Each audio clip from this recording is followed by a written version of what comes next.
கச்சத்தீவை மீட்க வேண்டிய அந்த அதிகாரம் யாரிடம் இருக்கிறது? மீனவர்களுடைய கோரிக்கை என்ன? கச்சத்தீவை மீட்கப்பட வேண்டும் என்பது அல்ல, கச்சத்தீவு பகுதியிலும் மீன்பிடித்து வந்த அந்த பாரம்பரிய உரிமை மீண்டும் நிலைநாட்டப்பட வேண்டும். கச்சத்தீவை இலங்கைக்கு விட்டுத்தர வேண்டும் என்கின்ற நோக்கோடுதான் இந்தியாவிற்கும் இலங்கைக்கும் இடையிலான 1974 ஒப்பந்தம் கையெழுத்தானது. இல்ல கச்சத்தீவை நாங்க கொடுத்துட்டாலும் கூட நாங்க இலங்கையோட ஒரு நட்புறவு ஏற்படுத்திக்கிறது தான் செஞ்சோம். ஆனாலும் அந்த பகுதியில் வந்துட்டு மீனவர்கள் வந்துட்டு மீன் பிடிக்கலாம், கச்சத்தீவில் வந்து ஓய்வு எடுக்கலாம், வலைகளை காய வைக்கலாம், மீன்களை உலர்த்தலாம், அங்க இருக்கக்கூடிய அந்தோனியார் கோயில்ல வந்துட்டு வழிபாடு செய்யலாம், தடை எதுவும் கிடையாதுன்னு சொல்றாங்க. இவ்வளவு தமிழர்ல நடுக்கடல்ல பிடிக்கிறான், சிறையில அடைக்கிறான், பயணம் போடுறான், போட்டை சீஸ் பண்றான், அதை உடைக்கிறான், ஏலம் போடுறான், எல்லாத்துக்கும் வாய்ப்பூத்திட்டு இருக்கிறீங்களே, அனைத்தும் சட்டவிரோதமானது.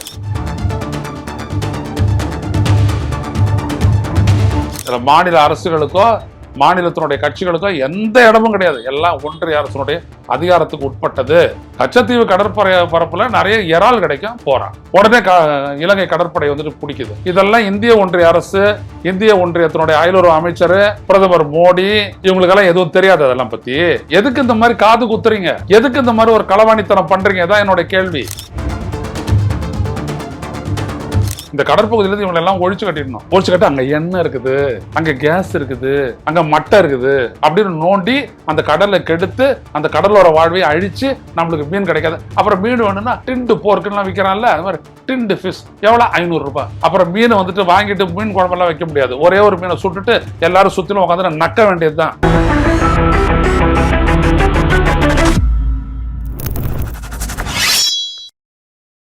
வணக்கம் தோழர்களே, ரோசஸ் இதழின் வாயிலாக இன்று மீண்டும் உங்களை சந்திப்பதில் பெரும் மகிழ்ச்சி அடைகின்றேன்.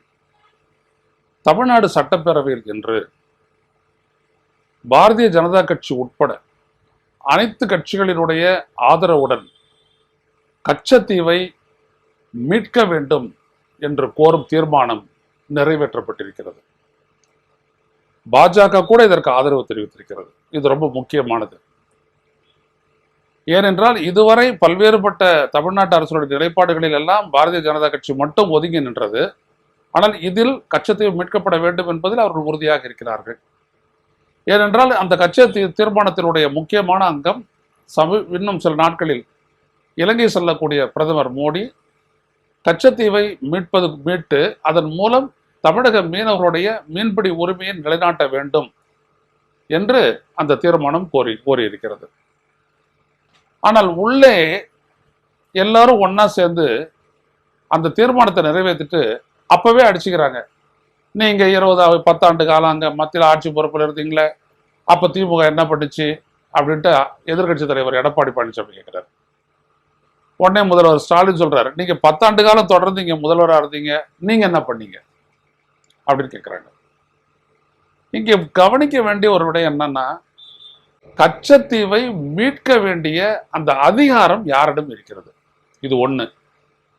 ரெண்டாவது, நமது மீனவர்களுடைய கோரிக்கை என்ன? கச்சத்தீவை மீட்கப்பட வேண்டும் என்பது அல்ல, கச்சத்தீவு பகுதியிலும் தொன்று தொட்டு மீன்பிடித்து வந்த அந்த பாரம்பரிய உரிமை மீண்டும் நிலைநாட்டப்பட வேண்டும். 76ல அந்த உரிமை பறிக்கப்பட்டது, அது மீண்டும் நிலைநாட்டப்பட வேண்டும் என்பதுதான் தமிழ்நாட்டு மீனவருடைய கோரிக்கை. ஆக இதை ரெண்டுத்தையும் ஒன்றோட ஒன்று பின்னி பிணைந்ததாக தோற்றமளித்தாலும் கூட தனித்தனியாகவே செய்ய முடியும். ஏனென்றால் கச்சத்தீவை இலங்கைக்கு விட்டுத்தர வேண்டும் என்கின்ற நோக்கோடுதான் இந்தியாவிற்கும் இலங்கைக்கும் இடையிலான 1974 ஒப்பந்தம் கையெழுத்தானது.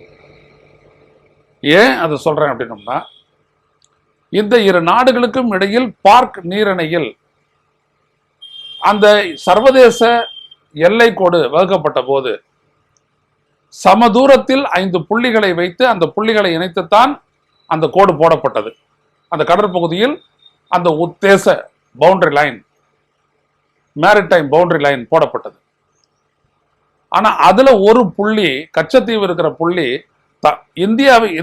தமிழ்நாட்டு கரையை நோக்கி தள்ளி உள்ள வச்சு அதன் மூலமா கச்சத்தீவு இலங்கை பக்கம் போவதற்காக அந்த புள்ளியை வைத்து கொடுத்து விட்டார்கள் அப்படின்னு சொல்லி அந்த ஆவணத்தை எல்லாம் ஆராய்ந்த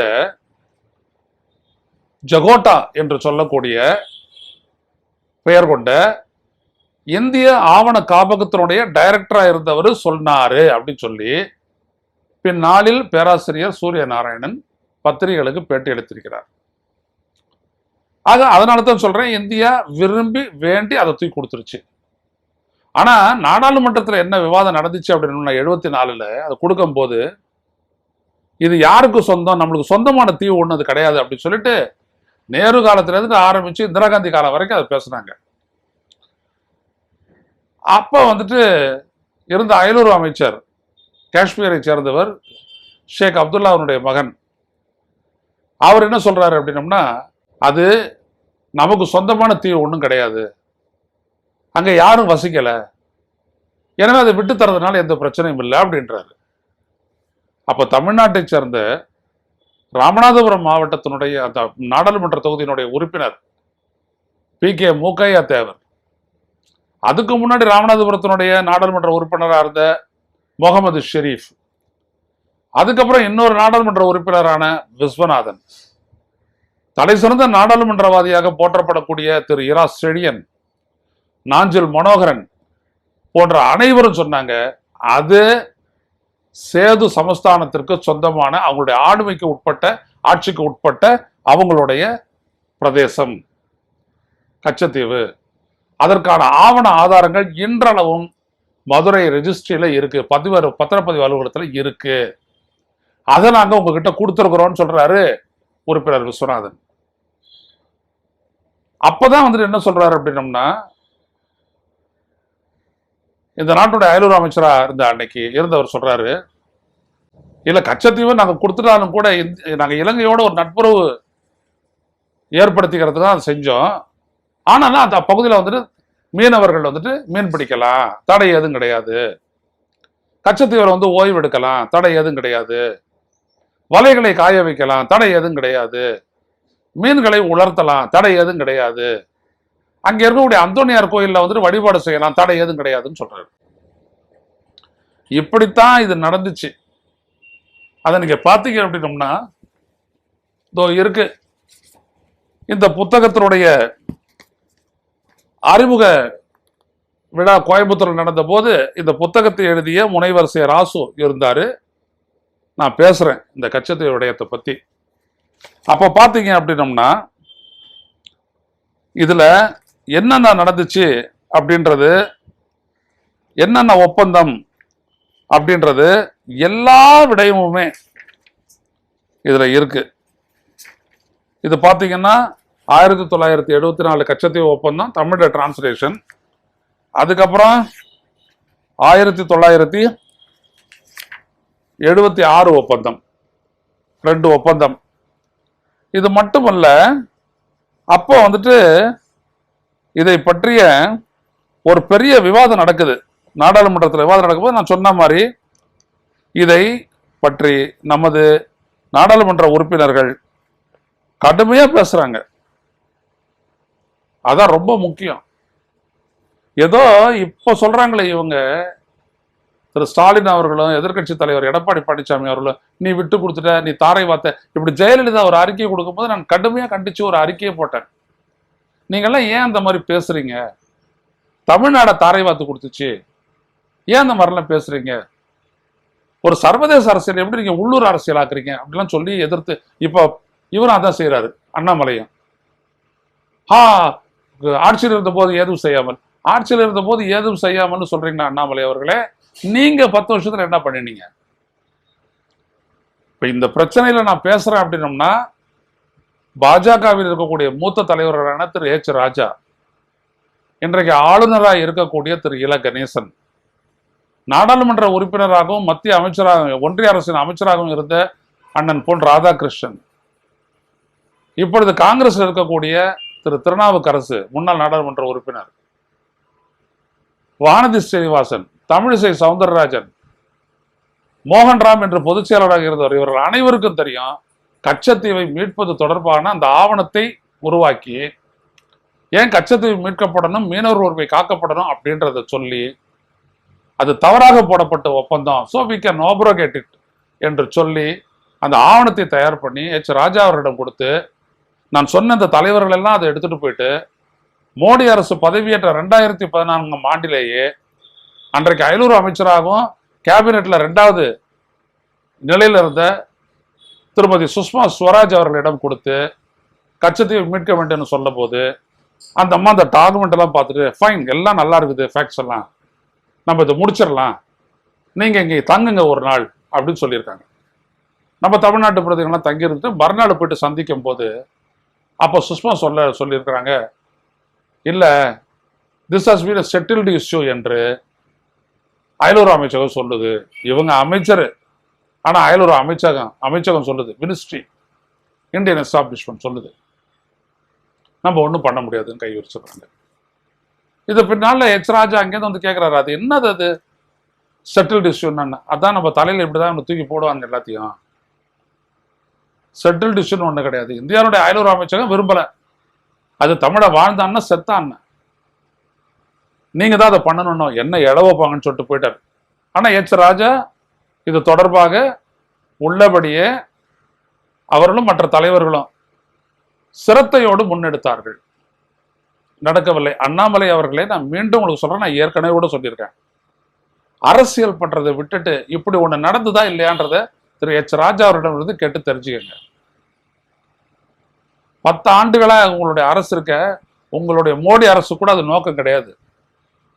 இவ்வளவு தமிழர்களை நடுக்கடல்ல பிடிக்கிறான், சிறையில் அடைக்கிறான், ஃபைனை போடுறான், போட்டை சீஸ் பண்றான், அதை உடைக்கிறான், ஏலம் போடுறான், எல்லாத்துக்கும் வாய்ப்பூத்திட்டு இருக்கிறீங்களே, அனைத்தும் சட்டவிரோதமானது.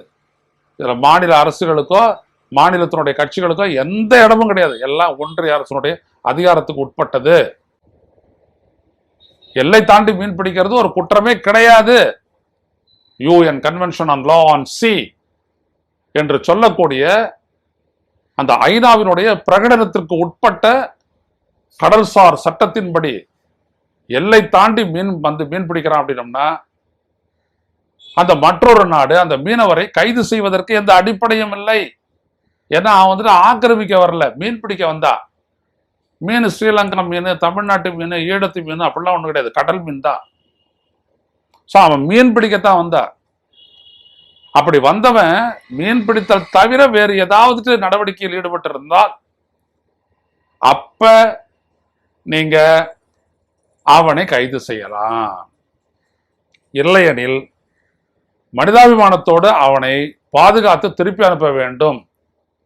வலையை பறிக்க கூடாது. இலங்கை கப்பற்படை செய்த வலைகளை அறுப்பது, பிடித்து வைத்த மீன்களை கவர்ந்து செல்வது, அதுல பறந்துட்டு இருக்கிற இந்திய தேச கொடியை கிழிப்பது, அதை கோவணமா கட்டுன்னு சொல்றது, கிரீஸையும் மிளகாத்தூளையும் கலந்து தின்னுன்னு சொல்லி வற்புறுத்துறது, துப்பாக்கியினுடைய பட்டால அடிக்கிறது, போட்டு மேல எடுத்தாந்துட்டு கப்பலை, கண்காணிப்பு கப்பலை மோதி கவுக்கிறது, இதெல்லாம் எதுக்கும் அங்க இடம் கிடையாது. அப்படி எந்த நாட்டு செய்யறதும் கிடையாது. ஒரு எடுத்துக்காட்டா அரபிக்கடல்ல எல்லை தாண்டி வந்து மீன் பிடித்து இந்திய சிறைகளில் இருக்கக்கூடியவங்களும் இருக்கிறாங்க பாகிஸ்தானர்கள். அவர்கள் பயங்கரவாதிகளா இருப்பாங்களோன்ற அச்சத்துல அவங்களை பிடிச்சி வச்சிருக்கிறான். அதே மாதிரி மராட்டிய குஜராத்தி மீனவர்களை பாகிஸ்தானும் பிடிச்சி வச்சிருக்கிறான். ஆனா யாரையும் போட்டெல்லாம் சீஸ் பண்றது கிடையாது, அடிக்கிறது கிடையாது, உதைக்கிறது கிடையாது, துன்புறுத்துறது கிடையாது, ஃபைன் போடுறது கிடையாது. ஏன்னா அப்படி செய்ய முடியாது. ஏன்னா UN convention on law on C states that it should be treated as a humanitarian problem issue. அதை ஒரு மனிதாபிமான சிக்கலாக தான் அணுக வேண்டும். Fisherman go where the fish is. மீன் எங்க கிடைக்குதோ அதை நோக்கி ஃபிஷர்மேன் போவான். அவன் எல்லையை பார்த்துக்கிட்டு வரல, அவன் மீனை பார்த்துட்டு வரான். கச்சத்தீவு கடற்பரப்புல நிறைய இறால் கிடைக்கும், போறான். பாறை இருக்கிற இடத்துல இறால் இருக்கும், அந்த இடுக்கலெல்லாம் குஞ்சு பொறிச்சிக்கும், அதை பிடிக்க போறான். உடனே இலங்கை கடற்படை வந்துட்டு பிடிக்குது. இதெல்லாம் இந்திய ஒன்றிய அரசு, இந்திய ஒன்றியத்தினுடைய அயலுறவு அமைச்சர், பிரதமர் மோடி, இவங்களுக்கெல்லாம் எதுவும் தெரியாது அதெல்லாம் பத்தி. எதுக்கு இந்த மாதிரி காது குத்துறீங்க? எதுக்கு இந்த மாதிரி ஒரு களவாணித்தனம் பண்றீங்க? தான் என்னோட கேள்வி. தாராளமா அருகமை நாடுகள் என்ன விதமான ஒப்பந்தத்தை மேற்கொள்ள வேண்டும்ன்றதுக்கும் யூஎன் லா ஆன் சி வழிகாட்டுதல். ஆர்கிபெலாகோ நேஷன்ஸ் என்று சொல்லிவிட்டு அருகமை நாடுகள் தங்களுடைய தீவு பகுதிகளுக்கு இடைப்பட்ட கடற்பகுதியில் மீன் பிடிப்பதற்கு ஒப்பந்தம் செய்து கொண்டு மீன் பிடிக்கின்றன. யாரெல்லாம்? நார்வே, ஸ்வீடன், எல்லா நாடும் அந்த மாதிரி பண்றாங்களே. உங்களுக்கு என்ன இழவு வந்துச்சு? ஏன் செய்யல? நான் ஒன்றிய அரசை கேட்கிறேன், ஏன் செய்யல நீங்க? நான் சொன்னது பொய்ன்னு சொல்லுங்க பாப்போம். எல்லாம் எழுதி வச்சிருக்கிறோம். ஒரு புத்தகத்தை நீங்க இலங்கைக்கு கச்சத்தீவை கொடுத்தீங்க, கேட்டா நட்புனீங்க. பின்னாடி மீன்பிடி உரிமை விட்டு தரும்போது தான் பிரச்சனையே வந்துச்சு 76ல். அப்ப நீங்க என்ன சொன்னீங்க? கன்னியாகுமரிக்கு அந்தாண்ட இருக்கக்கூடிய வாட்ச் பேங்க் என்ற ஒரு பெரும் பகுதியை நமக்கு இலங்கை விட்டு தருவதால் நாம இங்க இருக்கிற மீன்பிடி உரிமையை விட்டு தரேன்னு சொல்லிருக்கீங்க ஒப்பந்தத்துல. நான் என்ன கேட்கிறேன்னா, இதை செய்யும் போது இதனால பாதிக்கப்படக்கூடிய தமிழ்நாட்டு மீனவர்கள் பற்றி மீனவர்களிடம் பேசினீர்களா? ஸ்டேக் ஹோல்டர்ஸ் வந்தானுங்க. ஸ்டேக் பாரம்பரிய மீன்பிடி உரிமை இருக்கு. அதே மாதிரி இலங்கை அரசு, தமிழ் அரசு அங்க ஈழத்து மீனவர்களிடம் பேசிச்சா?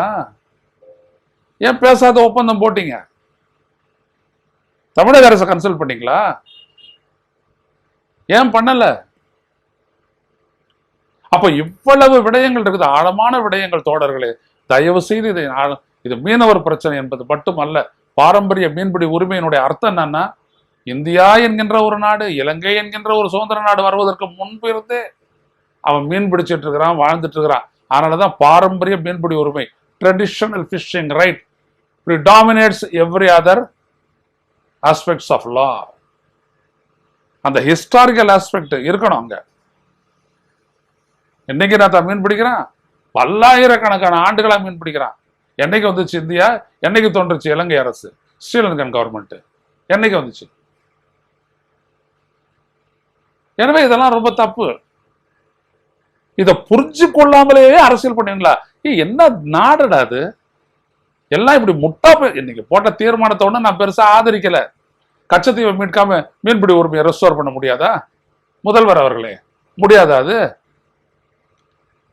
கச்சத்தீவுல என்னது? வலைய காய போடணும், அந்தோனியார் கோயிலுக்கு போகணும், மீன்களை காய போடணும், ஓய்வு எடுக்கணும், அவ்வளவுதானே. கச்சத்தீவுல இந்திய தேச கூட ஏத்துக்கிட்டு எங்கள்தான் அப்படி சொல்ல போறான் மீனவ? கச்சத்தீவு விழாக்கு நீங்க விசா கொடுத்து கூப்பிட்டுக்கல, விசா எல்லாத்தையும் கூப்பிட்டுக்கல ஸ்ரீலங்கன் கவர்மெண்ட். ஒரு 256 ஏக்கர் அது, அவ்வளவுதான். ஆனா உரிமைன்றது வேற, அவருடைய வாழ்வாதாரம். அதை ஒழிக்க பாக்குறீங்க. இதுக்கு நடுவில் வந்துட்டு பயங்கரவாதி, தீவிரவாதி அப்படின்னா ரஜினியை விட்டு வேற இது ஒரு பேச்சு வேற. அவர் எதை வேணாலும் சொன்னாலும் எதை வேணாலும் வளருவாரு, அது வேற, அது ஒரு பக்கம். இதெல்லாம் என்ன? அதெல்லாம் ஒரு பிரச்சனைக்கு தீர்வு காணக்கூடிய அடிப்படையை, ஒரு வழிகாட்டுதல் நெறிமுறையை UN convention on law on C கொடுக்கிறது என்கின்ற போது அதை ஏன் பயன்படுத்த மாட்டீர்கள் என்பதுதான் 2014 எழுப்பப்பட்ட கேள்வி. நீதிமன்றம் அதில் தீர்மானிக்க வேணாம், அரசு தீர்மானிக்கலாம். மோடி அவர்களே, நீங்க முடிவெடுக்கலாம். நான் எல்லை தாண்டி வந்த மீனை நான் சுடுற, நீ ஏன்டா சுடுற? நீ ஏன் அரெஸ்ட் பண்ற? நீ ஏன் உள்ள வைக்கிற? நீ ஏன் ஃபைன் பண்ற? இங்கேருந்து போன சுப்பிரமணிய சாமி சொல்றாரு. என்னன்னு? மீனவர்களை விட்டுருங்க, அவனுடைய போட்டை பிடிச்சி வச்சுக்கங்க, ஐடியா கொடுக்குறான். ஏன்னா அவன் மீன் பிடிக்க போறதெல்லாம் அவன் பார்ப்பான். அவனுக்கு என்ன இருக்குது? அதை கேட்டுக்கிட்டு இந்த இந்தியா ஒன்று சைலண்டா இருந்து அப்படி செய்யக்கூடாதுன்ற ஒரு வார்த்தையை சொல்லலைங்க. செய்யக்கூடாதுன்ற ஒரு வார்த்தையை சொல்லல. அன்னைக்கு இங்க இருக்கக்கூடிய கட்சிகள் ஏதாவது அதுக்கு எதிராக சுப்பிரமணிய சாமியை தமிழ்நாட்டுக்குள்ள காலை வச்சுனா அவ்வளவுதான். கரும்போடி காட்டுவோம், சிவப்பு ஓடி காட்டுவோம், ஏதாவது சொல்றாங்களா? இல்ல. என்ன விதமான அரசியல் நமக்காக இருக்குன்னு நீங்க யோசி. தமிழ் தேசியவாதிகள் நாங்க கத்துறோம், ஆமா. நீங்க கூட சங்கிகள் போடும், கதறுடா, நல்லா கதறுடா அப்படின்றா. உனக்கு என்னடா இருக்குது? இந்த மண்ணுல உனக்கு ஏதாவது இருக்குதாடா சங்கி? ஒண்ணும் கிடையாது. நீ நல்லா தின்னுட்டு என்ன சொல்ற மாதிரி தொப்பைக்கு மேல கஞ்சி, அப்படியாப்பட்ட ஆட்கள் நீங்கெல்லாம். இதோ அண்ணாமலை பேசுறாரு. அன்னைக்கே நான் சொன்னேன் அண்ணாமலை கச்சத்தீவை பத்தி ஒரு இஷ்யூ ஆக்கும் போது, ஏன்னா ஜெய்சங்கரே அந்த அரசியல் பண்ணாரு. அப்ப நான் இதெல்லாம் படிச்சு காட்டினேன், என்ன விதமான வாதங்கள் எல்லாம் அங்க இந்தியாவுடைய நாடாளுமன்றத்துல நடந்துச்சு. அப்படின்ற விடயத்தை எல்லாம் எடுத்து இதெல்லாம் சொல்லி பல ஆதாரங்களை காட்டி பேசணும். இந்த புத்தகம் ஃபுல்லா அந்த ஆதாரம் தான். ஆனா நீங்க என்ன பண்றீங்க? இதெல்லாம் எதையுமே காதுல போட்டுக்கல. திமுக ஆட்சி தாரவாத்து கொடுத்தது, அதுல பொண்ணாது தமிழக அரசு கருணாநிதியை பத்த பொண்ணாது கட்சியை தூக்கி அப்படி கொடுக்கறதுக்கு. எல்லை அந்த இன்டர்நேஷனல் மேரிடைம் பவுண்டரி லைன் போட்டது யாரு? தமிழக அரசா? யார் போட்டது? நான் சொல்றேன் ஜகோட்டா அந்த மாதிரி சொல்றாரு அப்படின்றதுக்கு பதில் சொல்லுங்களா பார்ப்போம். எனவே இந்த மாதிரி மானம் கெட்டு போய், வெட்கம் கெட்டு போய், விவரம் தெரியாத முட்டாள்தனமா தற்குறித்தனமா பேசாதீங்க. யோசிங்க ஒரு விடயத்தையும். இந்த நாட்டுடைய தலையெழுத்து உங்களை நம்பி இருக்குது பாரு, இதான் சொல்லணும். தீர்மானம் போடுறீங்க, ஒரு தீர்மானம் போட்டா சரியா போச்சுங்களா முதல்வர் அவர்களே? சொல்யூஷன் கொள்ளுங்க. கச்சத்தீவை மீட்க வேண்டும். எப்படி மீட்பாங்க? இந்திய அரசு மீட்குமா? வாஜ்பேங்கை பத்தி அந்த இடமே மென்ஷனே இல்லை உங்களுடைய இதுல. நான் கேட்கிற கேள்வி என்ன? மீனவர்களை கேட்டுக்கொண்டா இதை செய்தீர்கள் அப்படின்னு கேட்கணும். அடுத்தபடியா கச்சத்தீவை மீட்டலாம்னு பரவாயில்ல, மீன்பிடி உறுப்பை நிலைநாட்டுங்க அப்படித்தானே சொல்லணும். இலங்கை மீனவனும் வந்து மீன்பிடி கேட்ட தமிழ்நாடு இந்திய கடல் பகுதியில் அதை பத்தி ஒன்றும் கிடையாது. புரியுதுங்களா?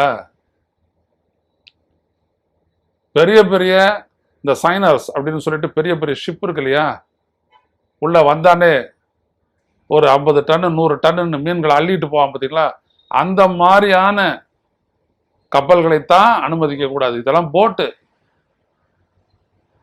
இதை போட்டு மீன் பிடிச்சிட்டு வந்து வாழ்ந்து அதனால தான் நம்மளுக்கெல்லாம் மீன் இன்னைக்கு 100 ரூபாய்க்கு கிலோ அப்படிலாம் கிடைக்குது. இந்த மீன் ஒன்றெல்லாம் ஒழிச்சு கட்டலாம். அதான் மோடி, அதுக்கு முன்னாடி இந்த மன்மோகன் சிங்களுடைய நோக்கமே என்னன்னா, இந்த கடற்பகுதியிலேருந்து இவங்களெல்லாம் ஒழிச்சு கட்டிடணும்.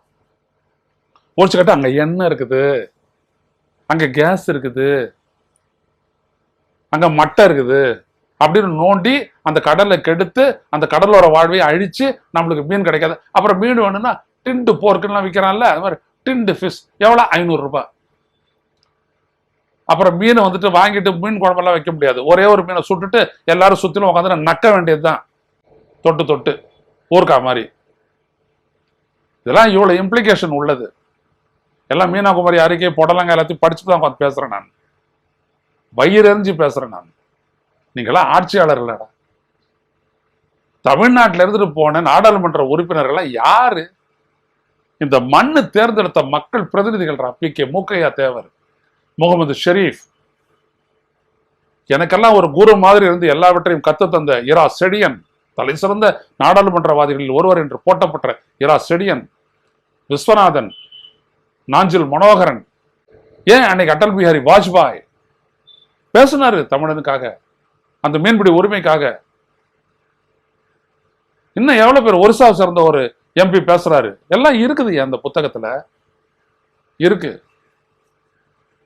ஆக நீங்கெல்லாம் என்ன அப்படின்னம்னா, ஏதோ இருக்கு பாருங்க, 23/7/1974 நாடாளுமன்ற விவாதம், statement, re-agreement between India and Sri Lanka on boundary in historic waters between the two countries and related matters. அதுல பாருங்க, ஸ்ரீ கே மனோகரன் மெட்ராஸ் நார்த், ஸ்ரீ செழியன் கும்பகோணம் தொகுதி நாடாளுமன்ற உறுப்பினர் ஸ்ரீ கே மனோகரன், அடுத்தபடியா ஸ்ரீ பி.கே.என். மூக்கையா தேவர் ராமநாதபுரம், ஸ்ரீ முகமது ஷெரீப் பெரியகுடம், திரு பி.கே. சிங்தியோ கலஹாண்டி ஒரிசா, அவன் பேசுறான் தமிழ்நாட்டினுடைய உரிமைக்காக. பி.கே. சிங்தியோ, ஸ்ரீ அடல் பிஹாரி வாஜ்பாயி என்ன சொல்றாரு பாருங்க. But the agreement is unconstitutional அப்படின்றாரு Sezhiyan. Mister speaker, how can we know it? It is published in newspapers. இப்படி சொன்னது யார்? Atal Bihari Vajpayee. Can they violate the constitution? இந்தியாவுடைய ஒரு பகுதியை நீங்க எப்படி தூக்கி கொடுத்தீங்க அப்படி சொல்லிட்டு கேட்டது யாரு? அடல் பிஹாரி வாஜ்பாய். ஸ்ரீ கே லாக்கப்பா அவரு பேசுறாரு. Swaran Singh external affairs minister பதில் சொல்றாரு. இவ்வளவு விடயமும் இங்க இருக்குது, பதிவு பண்ணப்பட்டு இருக்குது. புரியுதுங்களா? இன்னைக்கு இந்த புத்தகம் புதுமலர் பதிப்பகத்துல இருக்குது இந்த புத்தகம். நான் கடைசியா விஜய்க்கு கொடுக்கறதுக்காக கூட இந்த புத்தகத்தை வாங்கிட்டு போனேன். ஒரு காப்பி அவர்கிட்ட கொடுத்தேன். பட் அவங்களாம் வேற இடத்துல இருக்காங்க, அது இருக்கட்டும்.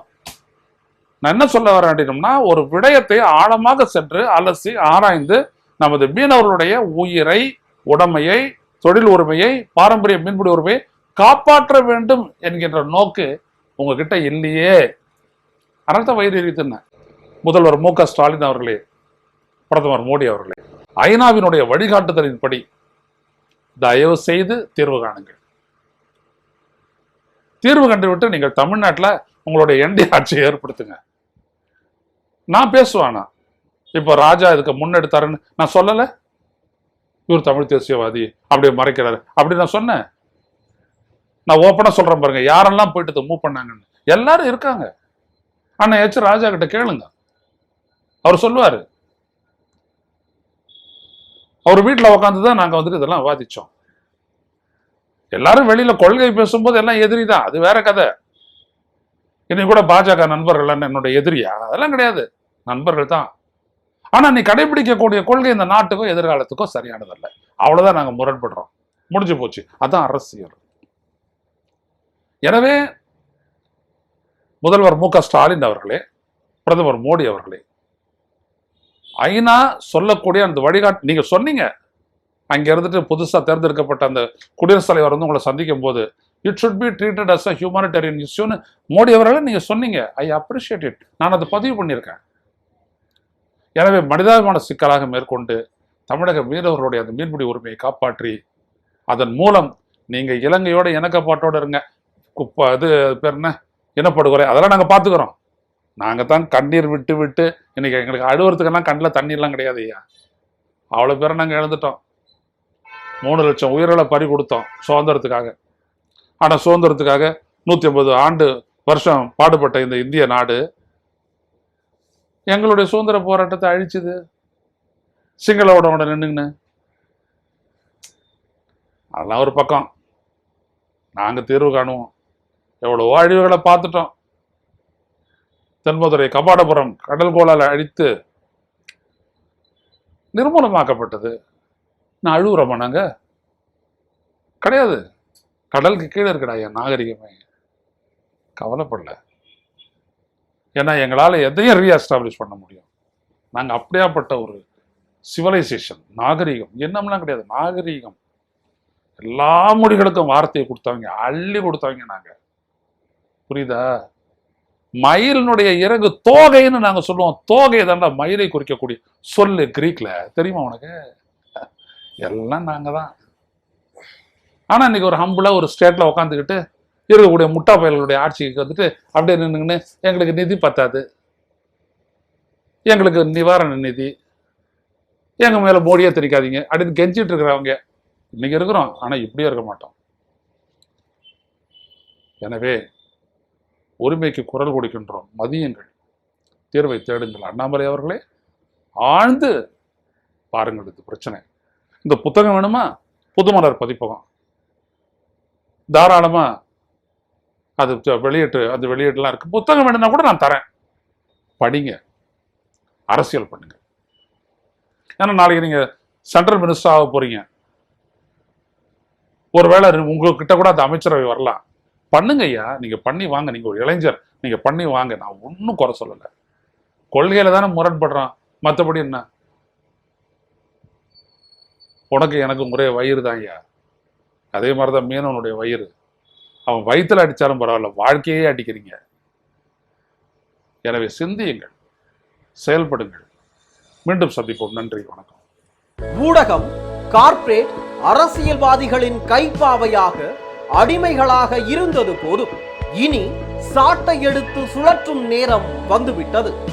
ஊடகம் பொதுமக்களாகிய உங்களுக்காக, உங்களாலேயே இயக்கப்பட வேண்டும். ஊடக சுதந்திரத்திற்காக உங்களின் பங்களிப்பை இன்றே அளித்திடுங்கள்.